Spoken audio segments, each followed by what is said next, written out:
munaasabad aad u ballaaran oo lagu taageerayay maamul Usameynta Gobolada Dhexe isla markaana lagu soo dhaweynayay madaxweynaha xibin iyo xeeb mudane Cabdullaahi Maxamed Cali Baarleex ayaa waxa ay ka dhacday magaalada tan London. Gobolada Dhexe insha Allah Ilaahay waxaan ka baryaynaa Gobolada Dhexe oo maamul yeesha. walaalayaal soo dhawaada mar kale kuna soo dhawaada xafladii maamul Usameynta deegaanada Gobolada Dhexe iyo soo dhaweynta madaxweynaha dawlad goboleedka xibin iyo xeeb mudane Cabdullaahi Cali Baarleex. haddaan tashanayno waa inaan gurigeena ku tashanaa, haddaan wax qabsanayno waa inaan gurigeena wax ku qabsanaa, haddaan hawlgalayno waa inaan gurigeena ku hawlgalnaa, haddaan isku hilinayno waa inaan gurigeena isku hilinaa. walaalayaal rag iyo dumarba diyaar hadday naga tahay xoojinta garabgalka istaagga waxqabadka midnimada maamul Usameynta Gobolada Dhexe iyo dhammaan dhulka lagu abtirsado ee ka kooban ilaa iyo Kismaayo inaan u istaagno. waxaan rabnaa maanta caawa waxaan halkaan isugu nimid waxa weeye soo dhaweynta ka sokow ayidaada Gobolada Dhexe qaabka ay isu raaci doonaan isu ogolaan doonaan Gobolada Dhexe markaan leeyahay waa la wada degan yahay cid gaaruhu ma degana ummadda degan oo dhan baan waxaan ka codsanaynaa ummadda degan oo dhan waxaan ka codsanaynaa inay hal gacan noqdaan hal fara noqdaan isku soo hiiliyaan iskuna hayoodaan.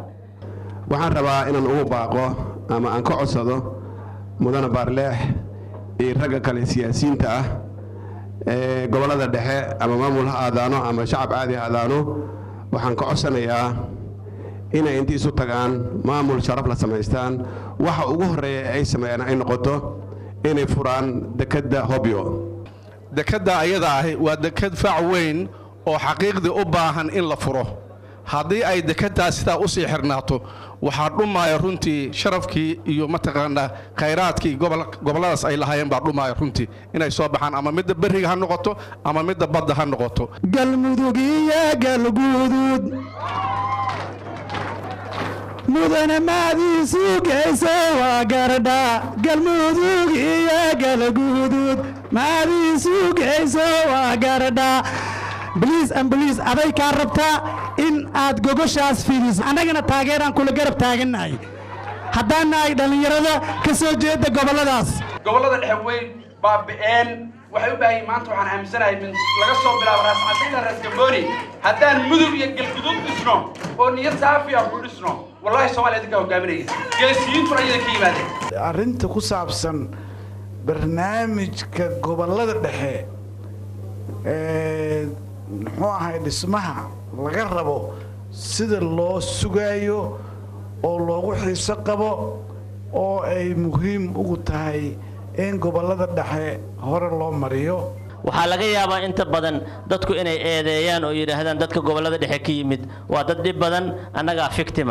victimka saxda ama dhibanaha saxda waa dadka degan Gobolada Dhexe laga soo bilaabo Soomaaliya markay xorriyadda qaadatay ilaa maanta. hadday macnihiinu tahay anaga UK aan deganahay